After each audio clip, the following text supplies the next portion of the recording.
Good afternoon, everyone. It's an honor to stand before you today as the incoming House Democratic leader for the 118th Congress that will convene on January 3rd, and to be joined by my two good friends, amazing colleagues and partners, the incoming House Democratic Whip, Catherine Clark, and the incoming caucus chair, Pete Aguilar.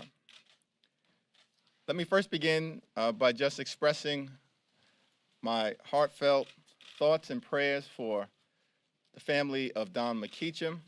He tragically passed away. The House Democratic Caucus is a family, and Representative McKeachum was an incredibly important part of that family, and he will be deeply, deeply missed.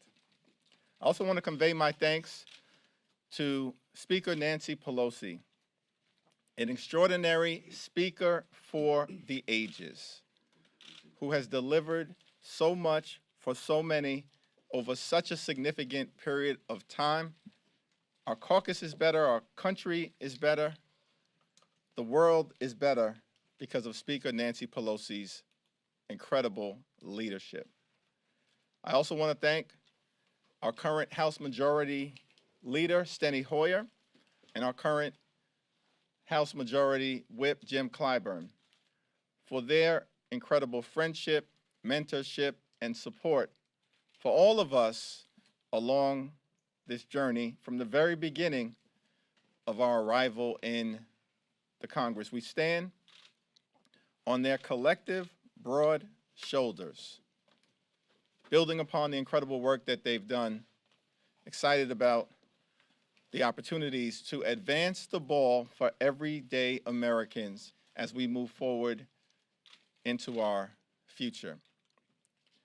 I was born at Brooklyn Hospital, raised in Crown Heights by my two parents who were public employees, a caseworker and a social worker in a middle class, working class neighborhood in the midst of the crack cocaine epidemic in the 80s into the early 90s. I'm thankful for them, thankful for their love, support, and prayers throughout the years, throughout my journey into adulthood and my journey as a public servant. Growing up in that Crown Heights neighborhood, first member of Congress I was ever aware of was the Honorable Shirley Chisholm. And I eventually was able to be elected to represent many neighborhoods in Brooklyn that she formerly represented. And so it's with particular reverence for her that it was communicated to me earlier today that this actually is Shirley Chisholm's birthday, 98 years ago. I stand on the shoulders of people like Shirley Chisholm and so many others as we work to advance the ball for everyday Americans and get stuff done. Because that's what Democrats do. That's what our record says. Each and every day, House Democrats committed to fighting hard for working families, middle-class folks, those who aspire to be part of the middle class, young people, seniors, immigrants, veterans, the poor, the sick, the afflicted, the least, the lost, and the left behind. House Democrats fight for the people.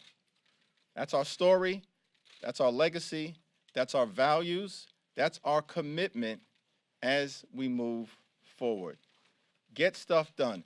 Make life better for everyday Americans. We look forward to finding opportunities to partner with the other side of the aisle and work with them whenever possible, but we will also push back against extremism whenever necessary. We love this country, we love our democracy, we love the Congress and the House of Representatives, the institution designed to be the closest to the people. And we're going to fight hard each and every day we have this honor to serve in Congress to deliver. I now yield to my good friend, an amazing colleague, the incoming House Democratic Whip from the Commonwealth of the great state of Massachusetts, Catherine Clark. Thank you, Hakeem. Good afternoon. I am so honored to be here with our leader-elect Jeffries and caucus chair Pete Aguilar. It is truly humbling to be the next whip for the 118th Congress and to get to do it with such an incredible team. And as Hakeem referenced, we as a team and as a caucus reflect the diversity and the strength of the American people. And that is where we are able to come together around shared values and reflect back to American families that they are the priority. They are who we will bring to the leadership table with us. Their stories, their challenges, their victories, and solutions for what they are facing. And I want to join Hakeem in sending our condolences and our love to Don McKeecham's family. He will be sorely missed in our caucus, an absolute tireless advocate for environmental justice and justice in everywhere in this country. And I'd also like to thank our incredible, iconic speaker, Nancy Pelosi, and leader Steny Hoyer for their service to this caucus, to the American people, and for their continued friendship and guidance. And our message today to the American people is very simple. House Democrats are ready to work for you. And in the last 2 years, under the leadership of President Biden, we were able to beat back a pandemic, get vaccines in arms, get schools reopened, bring back our small businesses. Then we passed the Climate Action Bill that was the largest in the history of our country. We saved the child care sector. We created 10 million jobs. We passed the first gun reform bill in 3 decades. We lowered healthcare costs for seniors, and we defended women's rights and refused to let them become second-class citizens. And together, that's how we were able to defy political gravity and have this historically close margin in the House. And the Republican agenda appears to be to continue to divide us, to get power through division by turning neighbor on neighbor. But that is not what this caucus is here to do. It is not what the American people want. American people want solutions. It is not just Democratic families that are struggling to afford childcare and health care. It is not just Democratic families who are struggling to afford housing. It is not just Democratic women who want freedom to make their own decisions about their bodies. And it is not just Democratic families who want clean air to breathe and clean water to drink. So we are going to come together as a caucus. Our door is open for any member from across the aisle who wants to get to work for the American people. And if they want to divide, if they want to obstruct, if they want to have political theater instead of finding those solutions the American people want, then we will be here to oppose. But today is a day of transition and hope and a renewal of the shared values of our caucus. And I am so pleased for the first time to be able to turn the mic over to our caucus chair, Pete Aguilar. Thank you so much, Madam Whip.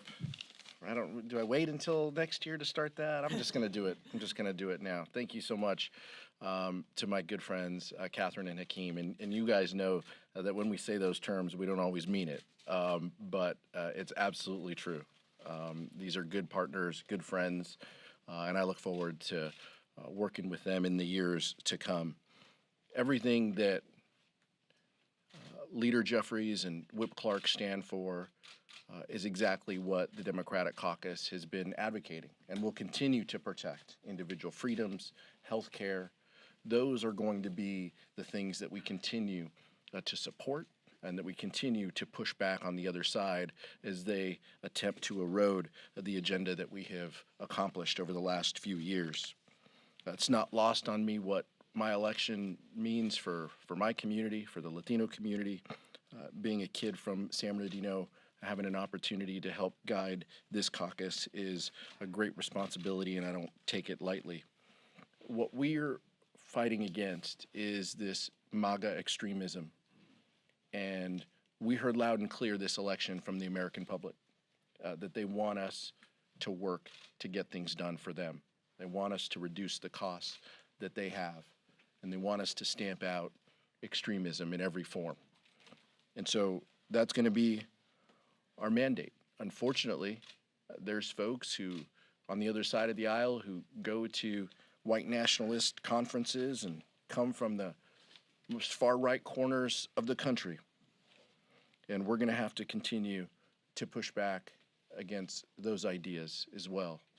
And every time that the other side pushes these theories, these dangerous theories, we're going to have to hold them accountable to the American public. As the Republicans turn to extreme partisanship and the circus of trying to elect a leader, what you've seen here is this transition. The energy in that room was amazing. For a group that is going to be in a very thin minority, the energy of our caucus was handshakes, high fives, and hugs as we transition. That's the legacy of Nancy Pelosi, Steny Hoyer. And that's what's going to be important moving forward. While Kevin McCarthy is auctioning off real estate and square footage for every vote he can, we're united together. And we're in this together for the American public. And we never lose sight of who we are and where we come from. And that's what our mission and mandate is. Thank you.